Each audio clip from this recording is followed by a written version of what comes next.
เอง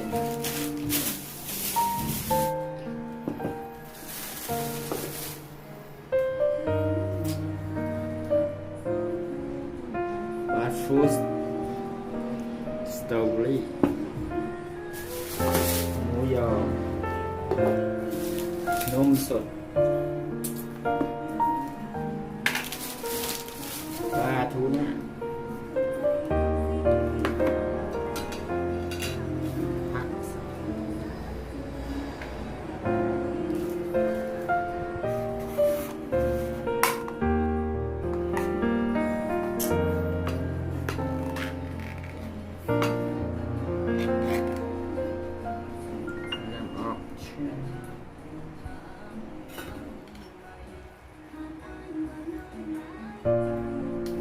ปลาทูน่า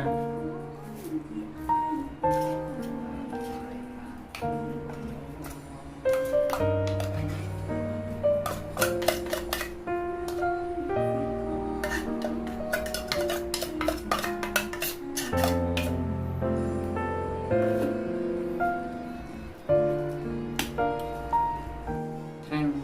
ขนมเบียร์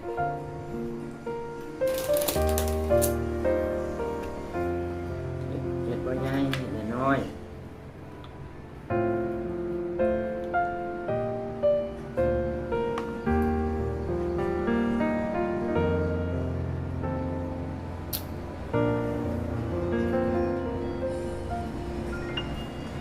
ใส่ปลาทูนี่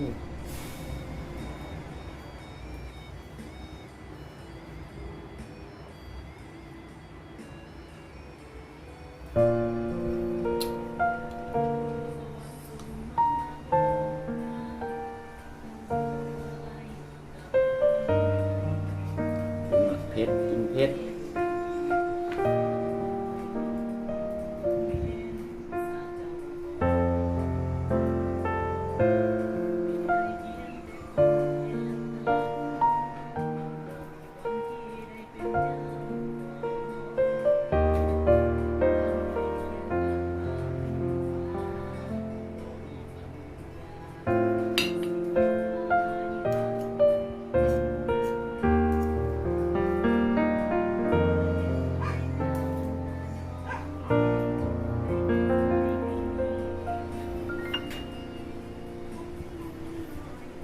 ป้อมใส่ลงไป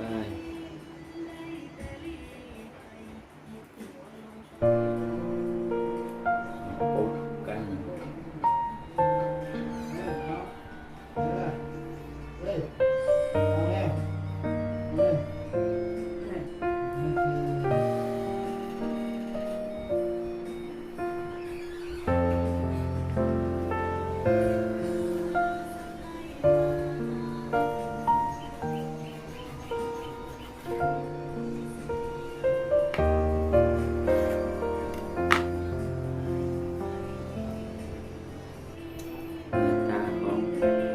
เส้นมิตรปลาทูน่า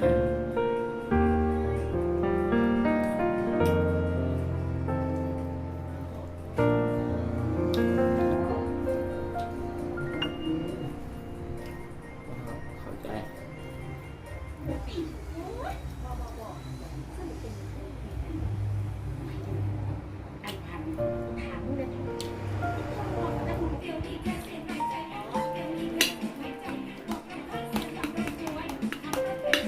เล็ดเบาๆ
จวด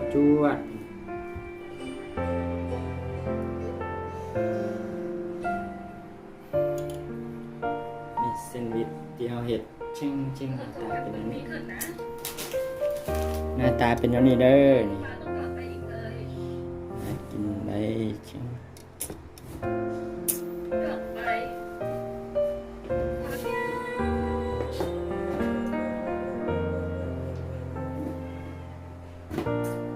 กินเองเนาะสวามิสวันนี้ใส่ปูอัดเบิ้งจำไหมเดี๋ยวพาใส่เถอะนี่แม่นั่นหมูยอปูอัดกับหมูยอพริกเผากะน้ำเนี่ยสูตรไปสูตรมันหน่อยเนาะแล้วแต่ไผพังมันเนาะไผอยากกินอันในเห็ดเนาะนี่แม่นั่นใส่เนาะนี่แม่น้ำสลัดเห็ดเองน้ำสลัดโบราณฮัดเห็ดเนาะฮัดเห็ดกินเองปลาแห้งเบิ้งมาเนี่ยเบิ้งใส่ก็โอ้ลองโซ่ดูไอ้ยารวมฮิตเนาะ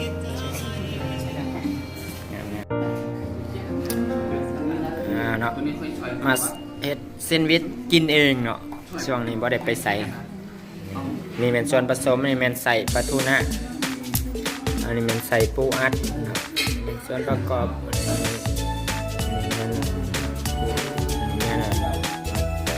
นี่แม่นั่นหมูยอน้ำพริกเผาแล้วก็ส่วนผสมนี่มักเล่นเนาะแล้วก็นี่น้ำสลัดโบฮานอันนี้สูตรเด็ดตัวนี้นะสูตรเด็ดแซ่บน้ำสลัดโบฮาน